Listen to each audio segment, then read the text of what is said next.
மாண்புமிகு தமிழ்நாடு முதலமைச்சர் புரட்சித் தளபதி அவர்களின் 52வது வயதினை பூர்த்தி செய்து 53வது அகவையில் அடியெடுத்து வைத்துள்ளார் என்பதை அறிந்து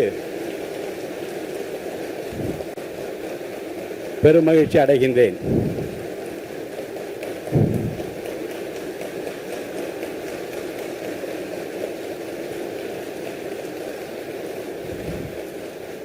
தமிழக அரசியலின் மறுமலர்ச்சி நாயகராக, சொல் வீரர்களுக்கு மத்தியில் செயல் வீரராக, திரைத்துறை மற்றும் அரசியல் துறை என இரண்டிலும் மக்களின் நம்பிக்கை நட்சத்திரமாக, நிமிர்ந்த நன்னடை,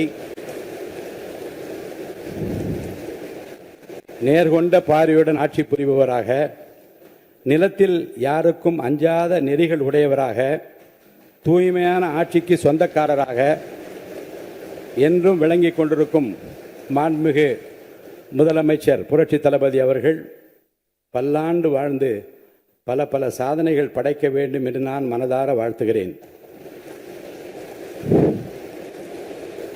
கண்ணுக்கு அழகு இமை, விண்ணுக்கு அழகு மழை, மண்ணுக்கு அழகு மரம், சொல்லுக்கு அழகு தமிழ், தலைமைக்கு அழகு எங்கள் முதல்வர் தான் என்று மக்கள் நினைக்கும் முதல்வருக்கு என் பிறந்தநாள் வாழ்த்துக்கள். நம் தமிழகத்தை இந்தியாவின் முதன்மை மாநிலமாக மாற்ற அவர் தொடர்ந்து வழிநடத்த வேண்டும் என்று இறைவனை பிரார்த்தித்து எனது நெஞ்சார்ந்த பிறந்தநாள் வாழ்த்துக்களையும் உங்கள் அனைவர் சார்பிலும் பிறந்தநாள் வாழ்த்துக்களையும் நான் அன்புடன் தெரிவித்துக் கொள்கிறேன்.